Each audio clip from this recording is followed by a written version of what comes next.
Hey everybody, this is Eric Trexler, the one and only legitimate, licensed, registered, and certified host of the Iron Culture podcast. And today we have a very special episode for you. This is the worldwide premiere of a brand new podcast called Front Page Fitness, hosted by me and my dear friend Lauren Colenso-Semple. As many of you know, she is a member of the crew over at the Mass Research Review. She is excellent, and I think that the Iron Culture audience is really going to love this new podcast. It's called Front Page Fitness because we are going to be discussing essentially a few topics every episode that are generating some buzz, dominating the headlines, and generally promoting a lot of chatter out on the internet. So whatever seems to be making news in the world of health and fitness, we will be covering on a weekly basis. Now, here's all you need to do. First, sit back and enjoy the show. We think you're really going to love it.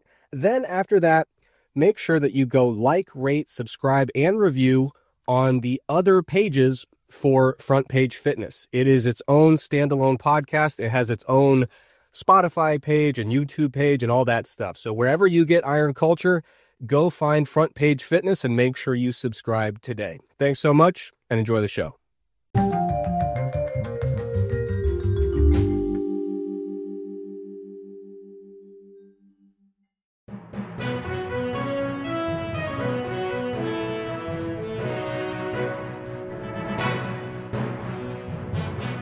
Hello, everybody. Welcome to the very first episode of Front Page Fitness, a brand new podcast touching on topics related to health and fitness. I am one of your hosts, Eric Trexler. I am joined by my esteemed co-host, the good Dr. Lauren Colenso-Semple. And before we get into today's topics, I want to give a little background about what this show is all about and who the co-hosts of this show really are. So, first of all, the premise of the show here is we don't want to do kind of a generic fitness podcast where we just come in and talk about fitness topic of the day. The premise of the show, if you look at the logo of the show and all the branding around it, it's all very newspaper oriented. And if you're below essentially my age, ask your parents what a newspaper was and they'll explain the concept. It was very gray and dry paper, quite thin pages. But basically you would wait around and in the morning, a 12-year-old kid would throw a paper, hopefully into your front yard. If they were really, really doing a good job, you'd go get it and it would bring you the news of the day. And you'd hear essentially what happened in the world in the last 24 hours, approximately. So the premise of the show here is not just to kind of grab a random fitness topic out of the air and create some kind of hot take about it. What we want to do is actually cover things that are newsworthy, things that are generating a lot of buzz in the health and fitness space, things that are hitting the headlines, and things that people are enthusiastically talking about in the moment. So it's all about kind of talking about the news and updates of what is currently being discussed in the health and fitness world. And we're going to try to keep this show short, snappy, and to the point. So you may have seen my other podcast that I co-host with Eric Helms called Iron Culture. We keep that everything but short and snappy. We do keep it to the point, but we will take you through a 120-minute journey through the latest meta-analysis. That's not what we're doing here because Lauren simply will not allow it. And to the best of my ability, I will try to be concise here. But with that out of the way, let's go ahead and do some introductions. It's good for you to get an idea of who you're going to be hearing from in this show. Of course, first and foremost, we have the esteemed Dr. Lauren Colenso-Semple. So, Lauren, would you mind giving the good people a brief idea of who you are, where you come from, what your background is, and frankly, why anyone should care what you have to say about the goings-on in health and fitness? So, two things. One, I grew up in an apartment without a yard. So, justice for all those apartment kids. No one ever threw a newspaper in my yard. Someone had to take an elevator up 5 floors and then leave it outside the door. They put it right outside your door? They did, yeah. Wow, pretty good. Yeah, good service. Also, for anyone who's watching on YouTube, I feel like my hat looks like I'm wearing like a wide brimmed hat because of the back of my chair. And so I just wanted to kind of draw attention to that because I think you look like an undercover cop. That's what I think your hat looks like. I feel like We'll see what it is going for. you're either an undercover cop or you're in witness protection and you really don't trust the protections that have been afforded to you. So you're like, how could I stick out by looking like I'm trying not to stick out? And that is wear a generic, unlabeled black baseball cap. Right. And, I've committed, so now it is what it is, but it will be mildly distracting to me looking at myself for the rest of the episode. Yeah. I am Lauren Colenso-Semple. I'm a former fitness professional. So I was a fitness professional before I was ever a scientist. And what drew me to the exercise science literature, and more specifically the resistance training and muscle physiology literature, was my desire to maximize my own results and those of my clients at the time. But since I decided to go back to grad school and really conduct my own research, I've been focused on female physiology and getting more papers out there with female participants. And I've conducted several studies looking at the intersection of resistance training adaptations and hormones. And, do women need to train differently? Do we need to eat differently, et cetera, to get those great adaptations from exercise? Awesome. And I know you're too humble, but I will brag on your behalf. Your kind of educational background has brought you through really a who's who list of different laboratories and mentors. So if you've been tapped into the evidence-based fitness world, after Lauren's degree in psychology, she spent some time in Brad Schoenfeld's lab working on some research, then did a master's with Bill Campbell at the University of South Florida. At some point in the mix there, you spent some time over in Andy Galpin's lab out in California.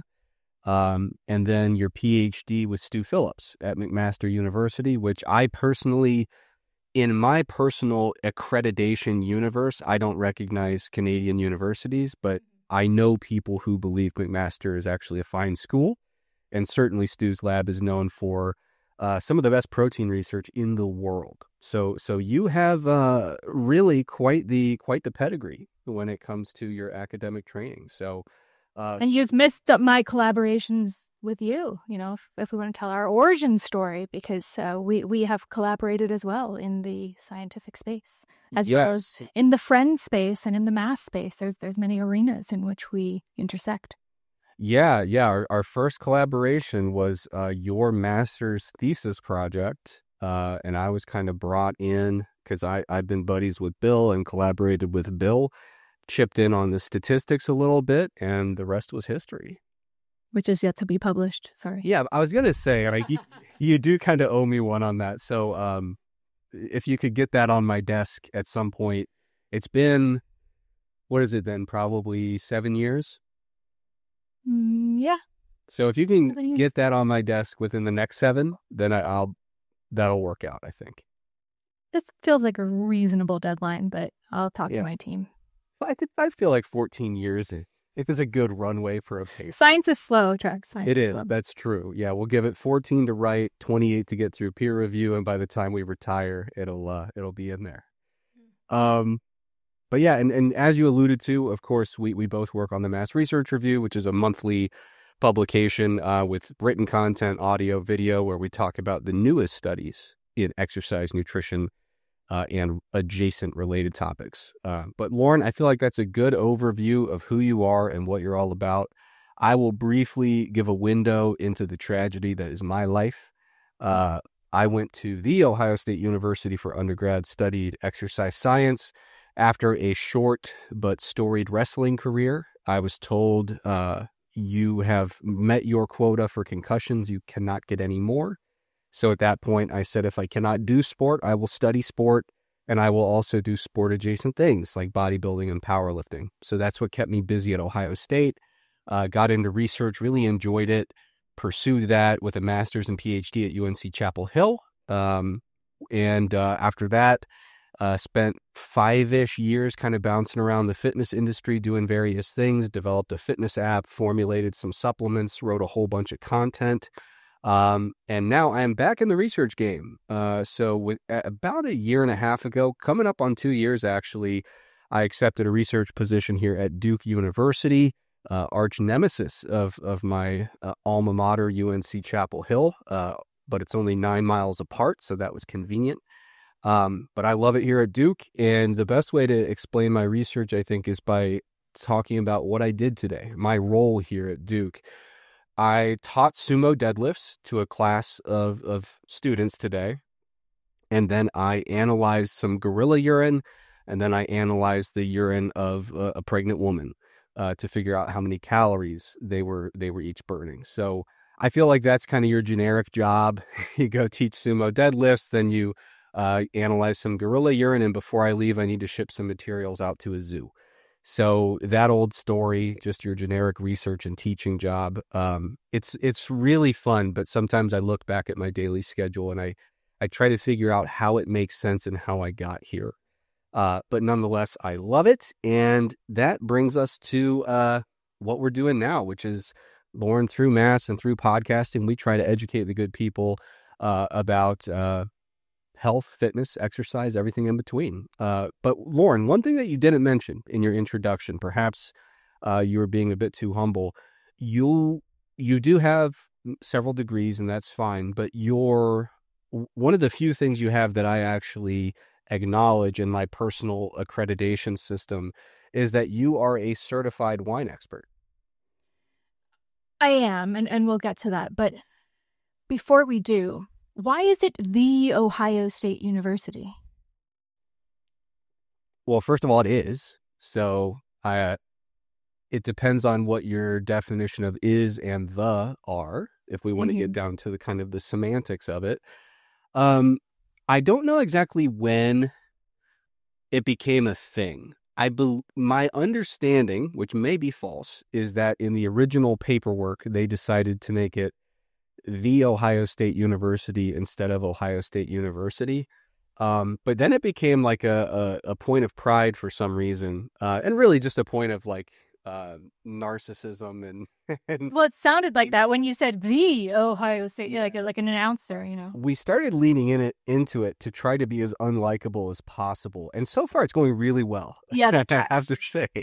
But it was some news a few years back when I actually think Ohio State tried to put a trademark on the word "the" in certain use cases and applications, and when you start trying to trademark the word "the," that's when we really reached peak level 100 of hateability. And so now, unfortunately, our most hated days are behind us, and we're on this kind of, we're not what we used to be in terms of frustrating and annoying and hateable. So you'll have to, as in a university, do something, egregious and or offensive to kind of get it. Yeah. And of course, you never want to do something that's truly disturbing that actually harms people, which makes it hard. I don't know how we're going to get back to the top of that mountain where we do something that simultaneously harms no one and pisses off everybody. And I feel like trademarking "the" was about as close as we're going to get. The other point that I do need to belabor before we dive in is you formulated some supplements. So that set off some red flags for me. What supplements are we promoting here? Is this some sort of supplement show? Are we sponsored by your supplements? We are not at all sponsored by my supplements. And I would consider myself, if you go back into my writing over the years, I might be the most supplement skeptical supplement formulator of all time. I am a nightmare to work with when companies do bring me in to inform their formulations, because I am essentially playing defense. And they say, what if we throw this in? And I say, well, you could, but it wouldn't work. Or, so it's, I do tend to be a supplement skeptic by nature, but I think that there are supplements for which there are very evidence-based use cases. And so I've helped formulate a few little products here and there based on, the literature as I see it. And it's not a huge part of what I do or what I've ever done, just because, well, frankly, I've pretty much formulated every product I could believe in. I basically, I formulated, I don't know. I forget all the NDAs and stuff that I've signed in my life. I have no idea. So I will save myself the legal headaches of elaborating into each one. But I will give you very straight talk on this podcast about supplements. There are a very small number that are even worth thinking about, and those are the ones that have found their way into the very, very small list of supplements that I've helped formulate. So thank you for calling me out on my immense conflicts of interest and harpooning my credibility with the audience before we even get to our first topic. That's my job. Yep. So alcohol. I've tried it, not my thing. But I understand that you essentially built your life around it and achieved a certification in it. So what was that all about? A big alcohol fan, and you're a liar. Well, no, I've tried it, but I didn't inhale. Oh, okay. Yeah. I'm a wine enthusiast, a tequila and mezcal enthusiast as well. And I was recently in Australia. I had some excellent wine. I will say I'm in Canada. No hate to Canada.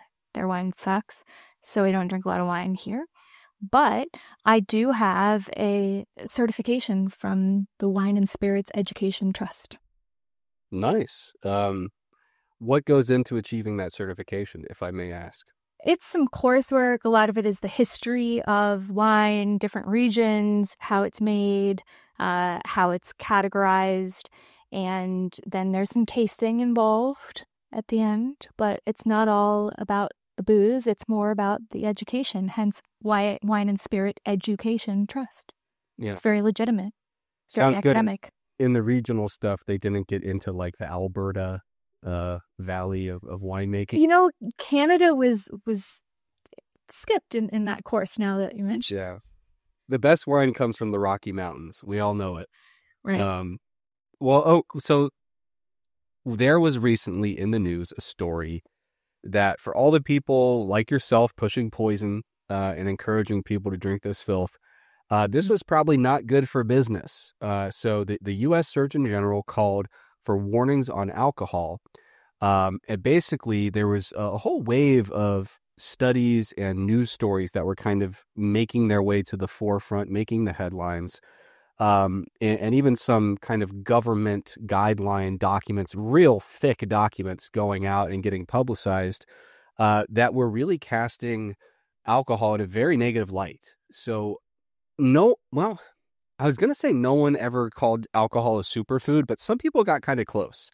You know, back in the day, people used to talk about red wine in a way that was really unique among alcohols. But broadly speaking, there's generally been a thought that drinking a ton of alcohol is not good for you. That's been pretty resolved for a long time. But if you go back 5 or 10 years, maybe even a little bit further, there was what you could call kind of a scientific consensus on light drinking.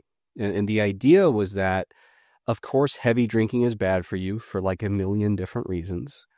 But there was some evidence to suggest that light drinking was actually a little bit better for you than not drinking at all. There was this idea of what they call a kind of J-shaped curve. I'm going to not use my hands since this is an audio medium, but the idea was that, you know, if we consider 0 drinks per day, we'll go per day, to be kind of the baseline norm. So that is like your baseline risk level for whatever we're talking about, cardiovascular disease, cancer rates, you name it. 0 is your starting point. And as you go up from 0 to 1 drink per day, your risk of these negative health outcomes actually goes down. So that's an improvement in terms of your health risk. And then as you start going up, 1 to 2 was always debatable, but when you're getting into 3, 4, and beyond, we start to see this very precipitous increase in risk of various negative outcomes that are linked to alcohol, specifically cardiovascular disease and a lot of different cancers. I shouldn't say a lot, but a handful of distinct cancers. So what kind of made the news and was really getting shared a lot all over the place was this idea that we need to revisit that J-shaped curve, and maybe we should eliminate that beginning part that made it all interesting, meaning the safest and healthiest intake of alcohol maybe is actually 0 grams a day, 0 drinks per day. And once you start going beyond 0, we are starting to see some degree of negative health effects, which then, of course, get worse and worse and worse as you go up. So, Lauren, have I at least done a good job summarizing the kind of intro, setting the scene, so to speak, of what was in the headlines and what we need to look into in order to make sense out of this? Yeah, you're bumming me out. You're saying don't drink anymore. Correct. So before I get into whether or not you should drink anymore, I think it's worthwhile to discuss some potential issues for why we could theoretically find this J-shaped curve if that J-shaped curve doesn't actually represent reality. And so researchers have done, especially over the last 5 to 10 years, done a really good job revisiting this and saying, okay, we're starting to get a little bit skeptical about this idea that a drink a day is somehow healthier for you than 0 drinks per day. And so they're thinking, what are some things that could cause us to observe this J-shaped relationship if this isn't actually reflective of reality, if there's not actually a causal relationship by which that 1 drink a day is actually making you healthier? And there's a few things that could come to mind. So one thing that is, I think, probably the strongest piece of evidence or the strongest theory, I would say, is there are a good number of people who specifically stop drinking alcohol because they are in poor health. So it's not that their non-drinking causes poor health. It's that their poor health has caused non-drinking because, they had a health scare or continuing health problems. And a physician said, hey, we need to really get serious about your health. And the first thing we're kicking is alcohol. And so in that scenario where there's a meaningful number of people who have stopped drinking because of their poor health, then when you do a survey that says, how much do you drink and what is your health like, you are going to be kind of biasing those results in a way that makes non-drinkers look less healthy than they ought to, if we're just trying to think of the actual cause and effect relationship between how much you drink and how your health is. Okay, so that is one thing that certainly could play a role. Another thing that could play a role is the fact that we've been saying for, I don't know, maybe, Lauren, what would you think? Maybe 20 years? It's been kind of generally expected that a little bit of maybe a glass of red wine a night is actually good for you. At least, I'd say, maybe 30. Yeah. And so one of the problems, or one of the challenges, I should say, is once something gets this kind of treatment where it's broadly accepted as a healthy thing, then people who are into their health start doing it. So we call it in some cases, you could call it like a healthy user bias. But if I'm a 30-year-old and I've grown up most of my life being told from reputable outlets, 1 drink a night is actually better for you than 0, then if I'm the type of person who is more physically active because I heard it's good for you and eats, a really healthy, balanced diet because I heard it's good for you, if I'm the kind of person who's regularly going to checkups every year or more frequently, if I'm doing all these different health behaviors and someone said, by the way, there's this wonderful thing called alcohol, beer and wine are both delicious, and spirits, if you're Lauren and you're an expert. But you're like, yeah, I mean, if it's good for me and it's pretty cool, then yeah, I'm going to throw that in the mix too. So we could also see a situation where these observational studies are being biased by the fact that we've told people who care about their health, you should have a drink every day. And so what we find is that there's this kind of separation between what we're observing in terms of the net, your net overall health, and our ability to actually trace it back directly to your drinking habits. We could see some folks who are drinking 0 because they're unwell, and some folks who are drinking 1 to 2 drinks a day because they heard it's good for you. And these people across the board are engaging with their health behaviors to the maximum extent that they can. Are you speculating on this, or is this true? I am. These are the types of arguments that come up in some narrative review papers by reputable scientists who have said, we think that we need to dig deeper beyond some of these very baseline cursory analyses of links between how much you drink and what your health is. And in those articles, they provide some degree of evidence kind of supporting these concepts. But with observational research, it can be very, very difficult to actually parse that, because you could look at with this exact example, you could go grab a sample of, 10,000 people, give them a quick survey. Usually the survey is not just like 3 questions about drinking. It's usually a more comprehensive survey about health behaviors. But one of the things that you can rarely do is go back and say, okay, now that I know that you are a 0 drink per day person, why do you drink 0 days per week? Or why do you drink 1 day per week? Is it social, or is it because you heard that it was healthy for you? So basically, to your point, this stuff can get a little bit slippery in the observational research. And the way that researchers typically in observational work try to get past that, or try to work through that, is by having this kind of broad selection of questions on these surveys. And so they're trying to get an idea of not just how much do you drink and what's your current health, but what is your health history? What other health behaviors do you engage in? And what'll happen is they'll say, okay, so we know that people who are into their health, maybe they are drinking 1 drink a week or 1 drink a night because they heard it was good for you. But why don't we go in and control our analysis looking at the relationship between alcohol and cardiovascular disease? And we will account for BMI, and we'll account for how physically active you are, and we'll try to account for your kind of broad dietary pattern to some extent. So they'll try to get in there with these observational analyses, but there is pretty direct evidence that I'll talk about in a minute, indicating that those statistical adjustments or corrections generally tend to be insufficient. It's a very, very blunt instrument for a task that requires a high level of precision. So to summarize, we've gone from a history of, let's say, a couple decades where people were light drinking for reasons that we're not entirely sure, but maybe health motivated, maybe the fact that they just like to have a glass of wine with dinner. And now that brings us to today and these recent recommendations that say, wait, that 1 drink might be harmful. Is that correct? Yeah, absolutely. Yeah. And of course, it's never going to be so simple as to say, oh, it turns out everyone drinking 0 drinks per day has a chronic history of health issues, and every person drinking 1 drink per day is a fitness nut who is just doing everything they can to optimize their health. Of course, it's going to be a mixture of things, and most people who drink 1 drink a night are probably going to be folks who are just like, you know what, I like beer, or I like wine. That's going to be most of it.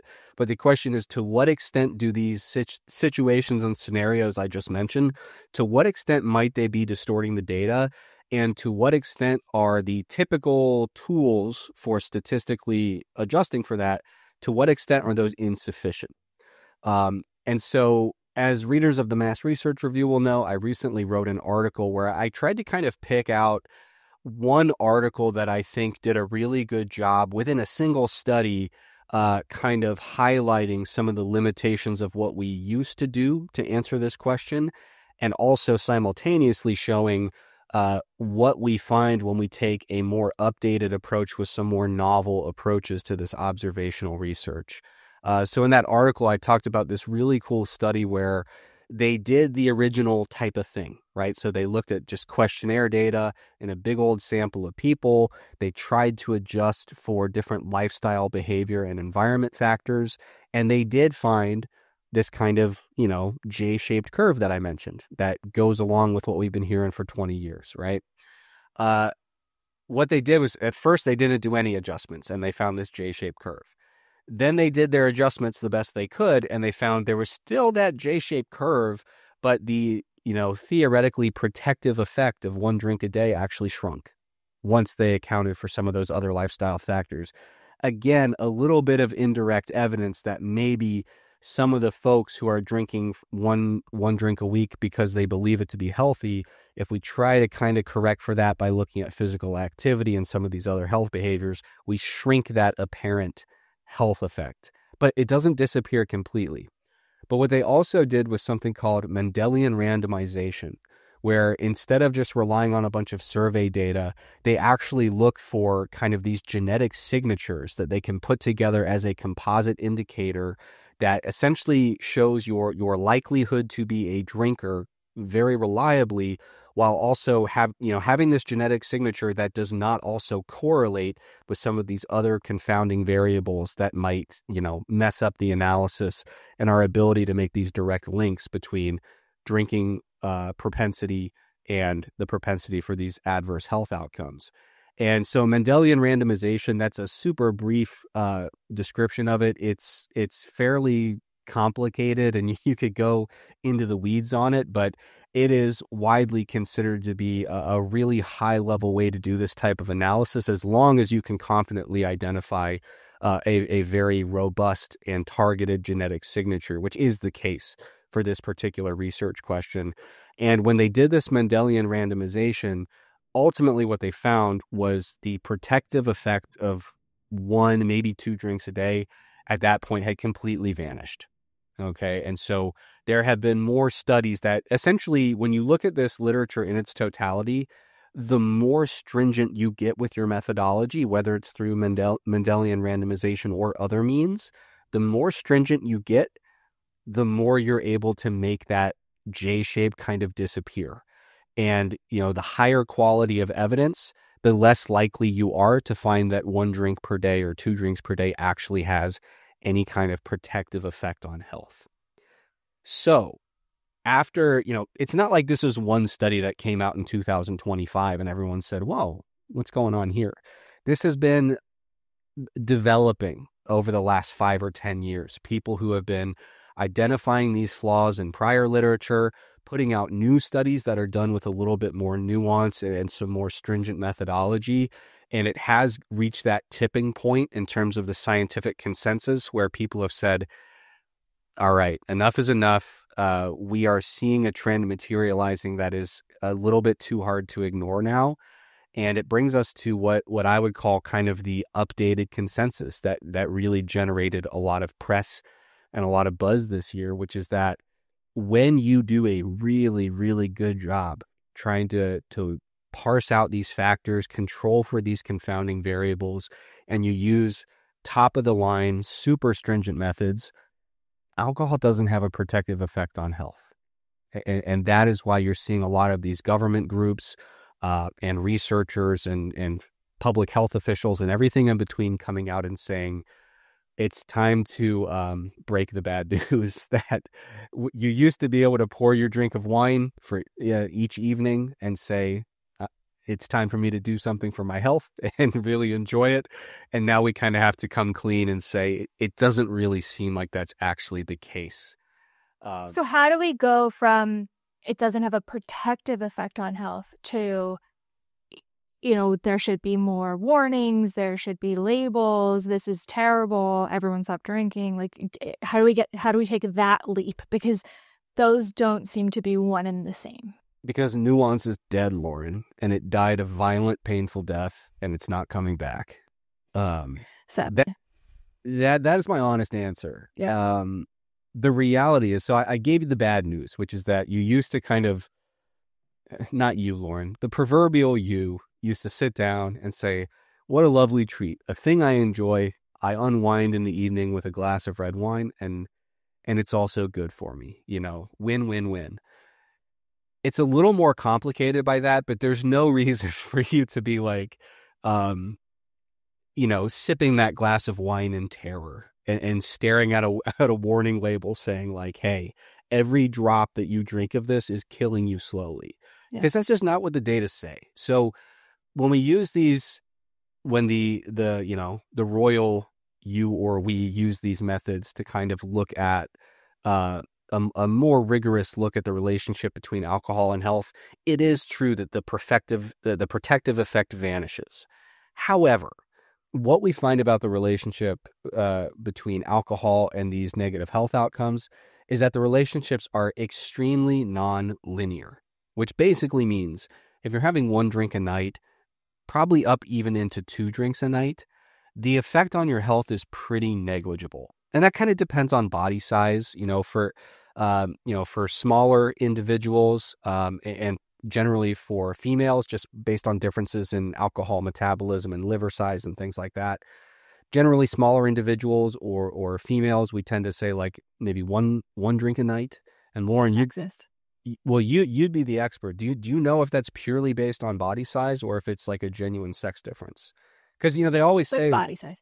Okay, so because they always say like in the they do, yeah. The guidelines say for women and for they men. always say 1 drink for women or 2 drink for men, and I was always wondering because Lauren, as better than anybody.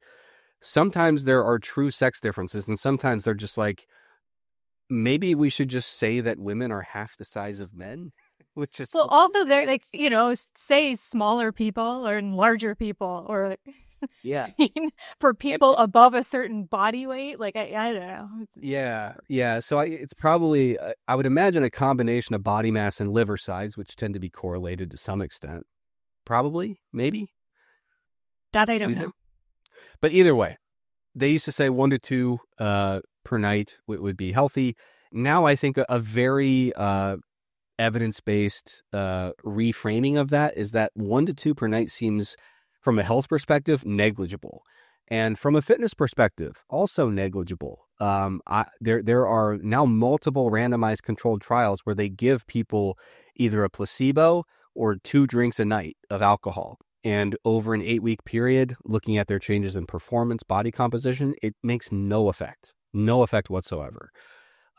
So when it comes to your health, when it comes to your fitness endeavors, a drink or 2 a night seems to be completely negligible. No need for all the panic and warnings and catastrophizing that we've seen in all these headlines. But as is kind of, I wouldn't say always, but as is usually the case, there's at least a granule of truth there, which is that we do need to revise the way we talk about this in public health messaging, but we don't need to go from this is health food to this is pure poison at any dose. What we need to do is have an appreciation for the nonlinearity and understand that light to moderate drinking in that 1 to 2 drinks per night range is probably not going to have a massive effect on your health. Going beyond that almost certainly is going to have a negative effect on your health, and the higher you go, the more negative that's going to be. The one thing I will acknowledge, though, there are a lot of people out there. I feel like it's fair to kind of throw this final caveat out there. There are a lot of people out there who, myself included, unless my demise is brought on by an unforeseen incident that is completely out of left field, I feel like cancer is going to get me. That's kind of, I look around the family tree and I get it. I can take a warning. There's just cancer all over my family tree and not a lot of other health issues. And so for me, it's pretty much, if I had to bet money on it, I'd say car accident, cancer, I would take that over the field. No question. Interestingly, you were hit by a car and diagnosed with cancer. Those are actually both true, which is kind of crazy. Those are stories for probably a different day, but it is true. I was, as a pedestrian, struck by a car crossing the street, and I was falsely diagnosed with cancer and was very much, I've certainly believed it coming from a physician. So for 72 hours, I was basically getting my, what's that phrase when you're getting my things in order, for who would be inheriting my net worth of $12 as a grad student. And your abstract posters from your college. Yeah, getting my affairs in order. Yeah, all my who would get all those printed out posters of my research. But anyway, it was a false diagnosis, so we push forward. But again, back to the point. It's pretty clear that risk of cancer in my family tree is remarkably elevated for multiple forms of cancer, some of which are linked to alcohol intake. And so I think if you're in those shoes, it makes sense to read this research and say, you know what, for certain cancers, maybe there is, and I say maybe, but there is evidence to suggest that there is a slight increase in the relative risk of developing a select group of cancers, even going from 0 to 1 drinks per day. And so if that is something that is very worrisome to you, it actually is a completely understandable and evidence-based decision to say, I'm going to go ahead and abstain from alcohol except for, maybe special occasions, a drink here or there. But I think you could look at the evidence and say that that is a prudent and defensible choice that is not catastrophizing. It is in line with the evidence. If you are saying, hey, I know I'm at elevated risk of this and I want to do what I can to facilitate risk reduction. But I think definitely for most people, for the average individual, this research is something that shouldn't really cause any panic about the typical drink or two per night. And have you personally changed your behaviors or plans around alcohol intake? You did mention your own family history, but you also put in an interesting segment in your Mass article that, kind of left some space for the fact that alcohol is really important for, certain cultural and celebratory moments. Yeah, alcohol is complicated. To answer your question about me, I'm an extremely vain person, and I've been on a medication for a while that causes weight gain, and yeah, that happened. So for me, I've kind of been like avoiding any kind of calories that just aren't really worth it to me. So my alcohol intake has been lower than normal for the last year or so, but it has nothing to do with anything in these headlines. It's just like, hey, brother, you've gained way too much weight and you don't need to be, because my drink of choice is usually like an IPA that tastes like a pine tree, and it's always going to be like 9% alcohol and like 400 calories. So I don't need that in my life right now. Okay. But once I get off that medication, lose the weight, I'll probably bring it back in. And I normal circumstances, maybe 2 or 3 drinks a week would be normal for me.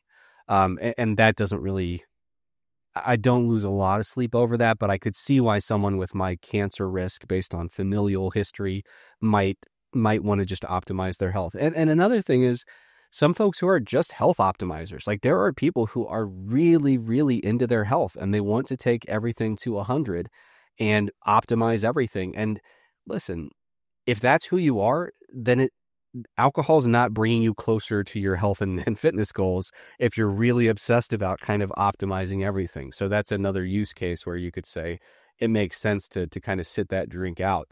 But as you alluded to, I tried to be really fair in my article and not just litter it with my biases.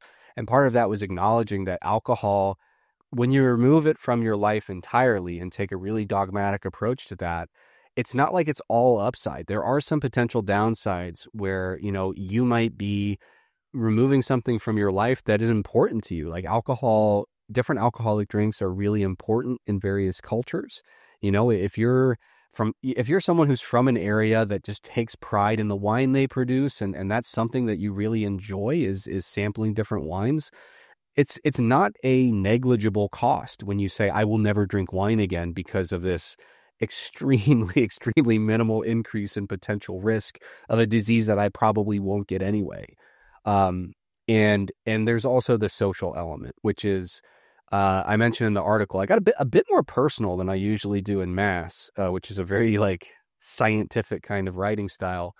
But I mentioned, like, even if I just anecdotally look back at a lot of, big conversations I've had with friends, memorable, fun, positive stuff with friends, with my wife, with big business things. Like if you trace back to where they all started, a lot of it was just social drinking. It was having a beer with a friend, or me and my wife having a glass of wine, watching a sunset over the mountains. Meeting up with someone for a beer that years later becomes a really incredible business opportunity. That stuff matters. It's not negligible to kind of say, I'm never going to do anything like that again. Now, do you need to have alcohol to enjoy those moments? Of course not. But it'd be silly to overlook the fact that there is a major social component to alcohol, which, Lauren, I'm sure in your certification they talk about. Do you think this whole kind of health optimization thing you alluded to is sustainable, or is it a phase that many of us go through? I would say for most people, it's probably a phase. For other people, it's a marketing tactic. For other people yet, it may be, frankly, venturing into pathological. Yeah. Like there are some people who, that they frame it as I'm a health optimizer, but it's actually like, dude, you have like clinically diagnosable phobias related to weight gain and certain foods and lack of exercise. Like you're kind of hitting these different markers of things that would be kind of venturing into kind of like a psychologically diagnosable compulsion regarding health habits. Now, that's not to dissuade anyone from engaging in a healthy lifestyle, but yeah, I do think, if I'm being honest, a lot of folks who are like really aggressive, over the top about health optimization, for a lot of people, it's a phase. For other people, they immediately pivot it into a social media presence plus business. And you can kind of read, and half of them, they don't actually live the way they're putting out on the internet. It's just, They just did a couple of photo shoots and they're reusing this picture. yeah, absolutely. And then for others, yet, like I said, it actually could be kind of venturing into what could be essentially a bit of a pathology. Yeah, I don't know that's something that we should really be, not that you were, but that we should be promoting, because if you optimize everything for your health, then you do end up kind of missing out on certain things, whether it be travel or social activities, or just sort of thinking about other things in your life other than, what you're putting in your body. Yeah. And I would also say, when we talk like the current version, the current flavor of optimizing your health, in my opinion, takes a narrow look at health. It's all biased toward like biological, physiological parameters of health. And I think you could make the argument that a lot of people, as they're pursuing optimization of these like strictly biological aspects of health, they might actually be undermining their overall health and wellness in a way that actually could be reflected in life expectancy, because they are kind of self-selecting in to being socially isolated, being pretty lonely, being pretty worried all the time about stuff. And we know for sure that there's nothing good about being perpetually stressed about things, and a lot of optimizers are.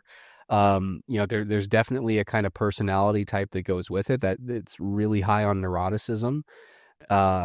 And we definitely know that loneliness and lack of meaningful social engagement is an independent predictor of lifespan. Like it is unhealthy to be socially isolated. And if you insist that you're going to go to bed at 7:30 p.m. every night and never touch a drop of alcohol, and you can't eat food that you didn't prepare in your own kitchen, that's gonna end up being very socially isolating. I was talking to my dad recently, and he's saying, some of my friends or relatives, as they age, are being told by their doctors not to drink anymore because, they got a blood glucose test and it was higher, or they had their blood pressure taken and it was higher, and the advice was to cut out alcohol. And I said, I wonder if they were just more physically active, or they changed some things in their diet, if cutting out the mild alcohol intake really wouldn't be that big of a deal, especially for, again, like people who, value that one drink per night. So, and all, factoring all of the other benefits of taking a look at your diet and exercise. Yeah. I do think that sometimes a lot of clinicians view it as kind of the easiest thing to cut. Just like at a very superficial level, you were going to drink that, don't drink that, whereas, like you mentioned, it, like if I were getting older and maybe wasn't as socially engaged as I used to be for any number of reasons, it happens a lot in old age, and my blood pressure was high or my glucose was high. If I were a clinician, which I'm not, although my PhD came from medical school, so I often refer back to when I was in med school. I would say you're probably better off joining one of those groups that like does a hike on Saturday morning and then grabs a beer afterward, Right. Like just the social cohesion, the friendship, the camaraderie, the physical activity, you're more than making up for the beer that happens on the back end. That would be my estimate if I had to guess. For sure. All right, Lauren. Now we don't have too much time left, but we have to cover this next topic. Okay. And it's really important that I have you here because the main character here is Florida Man. Love a Florida man. So you lived in Florida for about 2 years. Yes. You now clear this up for me and for everyone listening at home. Florida Man, is this a specific person like Bigfoot, or are there many Florida men? There are many Florida men. I believe the thing is, if you Google your birthday and Florida Man, then you will find a headline where a Florida man was doing something nuts. Yeah. And for folks, this may reach an international audience. Who can be sure? Florida Man is hard to describe. It's a phenomenon in America, but pretty much anytime you read an outlandish news story where a person is doing something that is so outlandish, so depraved that you have to reread the headline 3 times, you're like, I know what all these words mean. There's no way that they're supposed to be in that order. The perpetrator is always Florida Man. It's always Florida Man does this, this, and that. And you're like, well, they've done it again. So Florida Man has become essentially a caricature of absolutely irrational, depraved behavior. And that's kind of the origin story of the Florida Man myth. His Florida Man headline was, Florida man wrestled to the ground by the cops while dressed as Ronald McDonald. Quote, I'm a clown, bitch. Yeah. And that's a real thing? 9 hours ago. Okay. Well, yeah. Every day. It's a disgrace to do that to the legacy of Ronald McDonald. So, like I said, completely depraved behavior. I was totally fine with it up until we brought Mr. McDonald into the mix. Sorry. But here we go. Florida man on carnivore diet developed cholesterol hands. That is the headline. And what's interesting about this is not just your run-of-the-mill, like, fun little headline.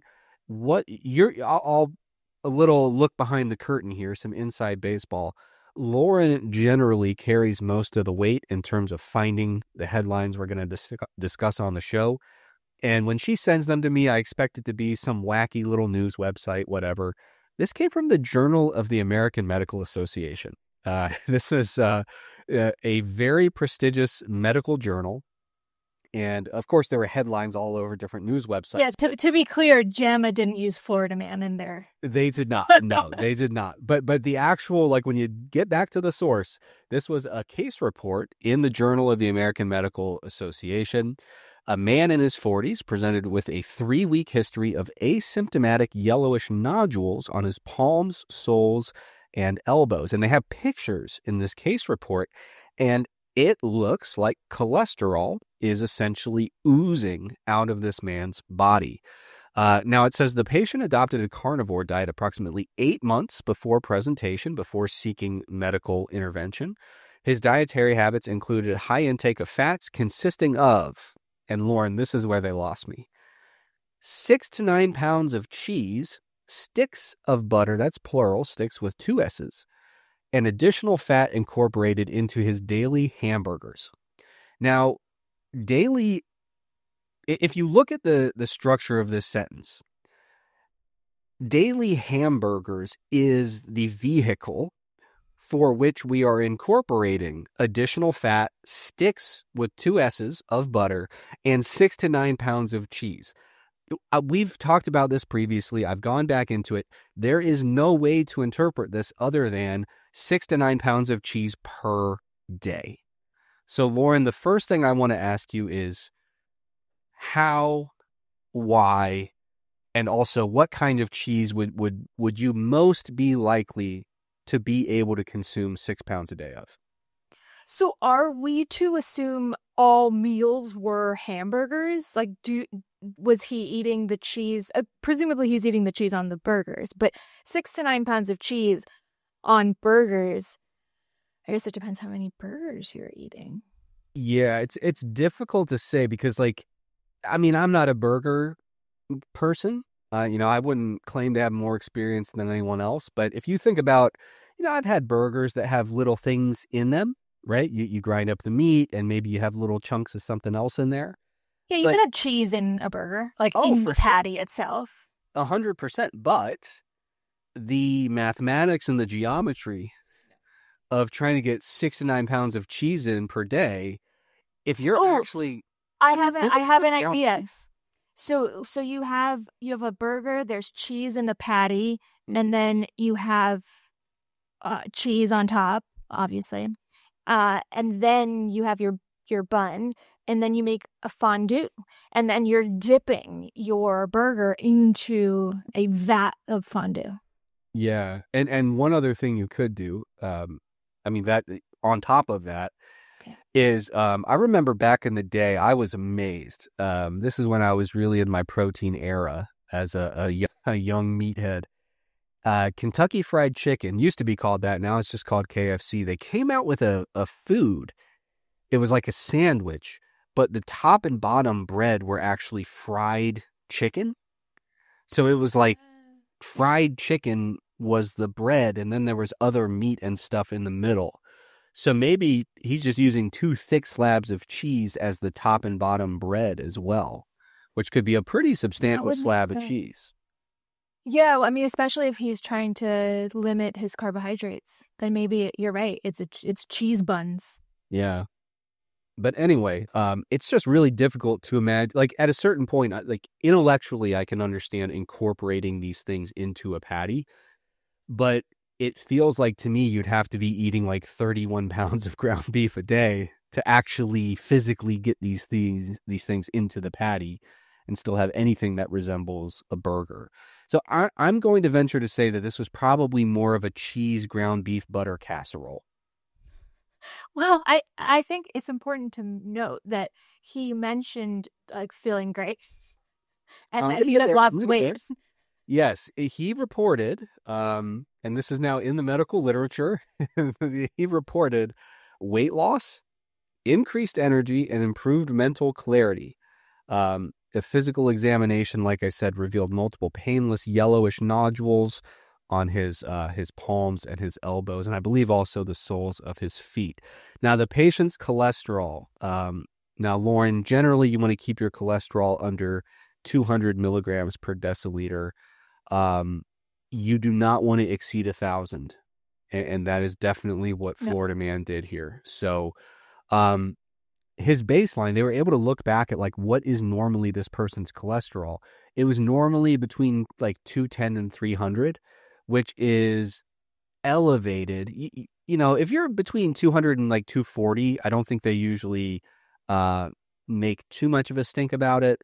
But 300 is definitely getting into the point where your physician would be like, hey, we might want to take a look at that, maybe do something about it. But 1,000 is, as you can imagine, completely off the charts. And it makes sense that, basically, I mean, those yellowish nodules are cholesterol-rich nodules. That is what they are. Right. Um, Now, Lauren, we have callously dissected the dietary habits here. Maybe a couple chuckles, maybe a little bit of facetious joking around. It is worth noting that that does not make us bad people, because this gentleman is fine. And I looked into it, and I was curious about this symptom of having, these kind of cholesterol-rich nodules showing up on your hands, soles of your feet, elbows, sometimes other places of the body. I was a little curious about like how tightly does that correlate? Is it the case that the moment you see that, it's like, brother, you are having a massive heart attack, and it's happening sooner rather than later? It's actually not that clear of a relationship. Now, it's definitely not good to have your cholesterol over 1,000. There's no question about that. But we do not, in my opinion, in my semi-medical opinion, we do not need to treat this as if we are talking about a dead man walking. And therefore, we do not need to have the gravity of discussing this as if it's a preemptive funeral. So that is me giving us license to joke around about how in the world we would have 6 to 9 pounds of cheese. It's really just curiosity, So if you're out there, you're a man, send us an email and let's give us the details because there's just not enough details. We want to know what kind of cheese. We want to. What is your secret? Yeah, like how much beef? Were there other snacks involved? Cheese. This is an artist at work. He has mastered cheese delivery in a way that we've not seen previously. Yes. Now, Lauren, I was on the ketogenic diet for a while.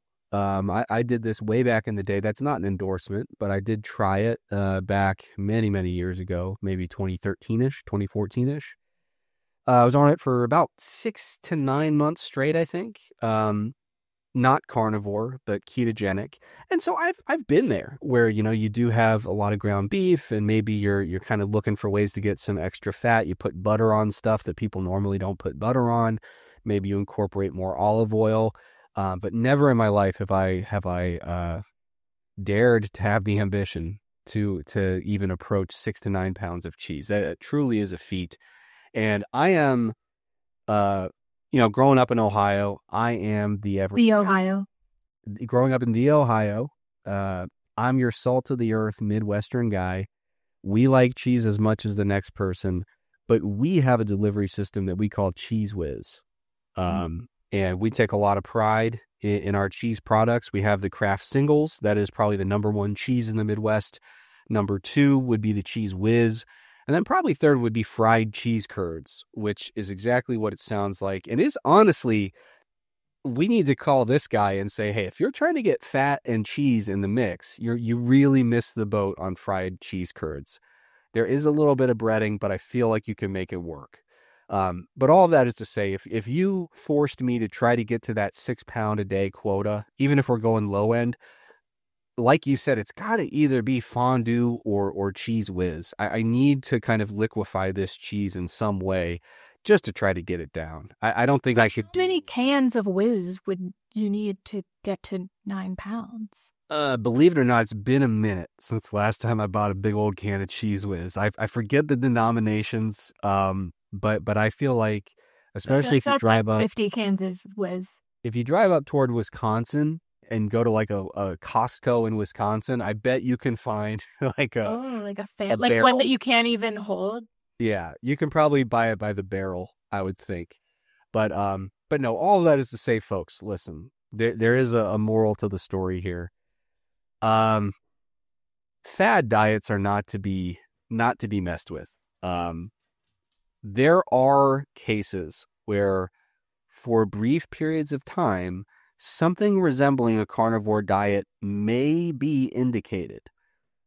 Generally speaking, these are in extreme medical scenarios where a trained clinician wants to take you through what they call an elimination diet.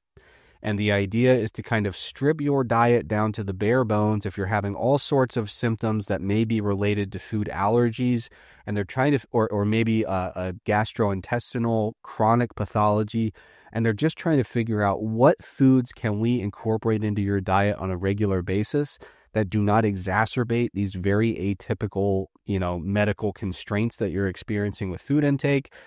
What may happen is they will bring you down to an extremely basic diet that is going to be like pretty bare bones, almost resembles a non-insane carnivore diet. So they're not going to be like, if you go on carnivore diet Instagram, it's crazy out there, Lauren. Have you ever done that? There's people eating raw chicken that they just like got at the grocery store. No. Yes, absolutely. Not like that they carefully butchered themselves and they know. No, they're going to the. Not eating raw chicken under any circumstances. They're going to the Walmart meat counter and just eating raw chicken breast from it. They're somehow getting all these testicles. I don't know where they're getting the testicles from, but they're eating those raw. There's a lot going on, is what I'm trying to say on carnivore Instagram and Twitter. But generally speaking, an elimination diet is not that. They're just going to bring you down to like some pretty basic, meat and a couple other things to kind of cross off the checklist of your dietary needs, all with foods that are going to be pretty unlikely to trigger any kind of gastrointestinal symptoms or allergic response. But this is a temporary thing, and the sole purpose is to build back up to a more typical looking dietary pattern. testing out different foods that are incorporated slowly. So please don't, if I hear that a meaningful number of this show's listeners are out there having a raw chicken breast and goat testicle stew, I'm going to be really not happy, Lauren. Really not happy. I want to launch the Front Page Fitness Cheez Whiz Challenge. That, I feel like the first thing that came to mind is like those radio shows that do like a water drinking challenge and then they like kill 3 people. I don't know what the maximum tolerable daily limit of Cheez Whiz is, but we'll find out. Probably like 2 ounces. Like this does not strike me as I don't know if it's even necessarily considered a food grade food product. It seems more experimental to me. I want to see it, so yeah. You know. Okay, well, how about this on Instagram? Okay, the official Front Page Fitness Cheez Whiz Challenge is as follows, and let me know if you agree. Okay. This is going to be a retrospective challenge. We want to know what is your PR of Cheez Whiz? Okay. The most you've done previously and lived to tell the tale. Because this is our first episode. We do not have an attorney on retainer yet. No. And I don't want to be responsible for a graveyard full of dead people that decided to have 6 to 9 pounds a day of Cheez Whiz. Fair enough. Okay. So we'll see how this goes. We'll look at the PRs and then maybe we can set some thresholds for what we want people to aim for. But anyway, moral of the story, folks, be careful out there on Twitter, Instagram, looking at all these fad diets. And there's a million of them. People are going to tell people who know me know that I'm a vegetarian. They're going to think I'm picking on the carnivore diet. I'll throw one at you at the same time. I've seen a lot of people on the internet tell me that all humans need is fruit. Not true. Not the case. Do not try to eat a fruit-only diet. It is not going to go well for you. You are going to be eating what we call an extremely nutrient-deficient diet that is not fit for human consumption. So I'm not just picking on the meat eaters. When your dietary approach involves cutting out almost all the food groups, and there's not a really, really good reason given to you by a registered dietitian or physician, yeah, you got to let go of that. That is not the diet for you. Well said. All right. Well, Lauren, that does it for tonight. Folks, thanks so much for listening to episode 1 of Front Page Fitness. We will be back soon with another episode.